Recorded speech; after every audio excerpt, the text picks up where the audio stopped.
আজি আমাৰ কাৰণে সঁচাকৈ এটা আনন্দৰ দিন।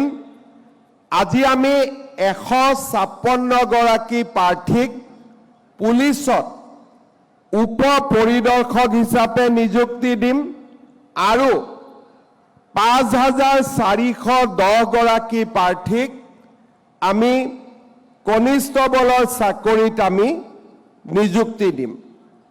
ইয়াতে UB 1571 আৰু AB 2171 অৰ্থাৎ দুইটা লগ লাগিলে আমাৰ 5410 গৰাকী আৰু ইয়াৰ লগতে 252 গৰাকী প্ৰাৰ্থী আমাৰ গৃহ বিভাগৰ বিভিন্ন পদত চতুৰ্থ বৰ্গৰ পদত আমি নিযুক্তি অলপ সময় পিছতে দিবৰ বাবে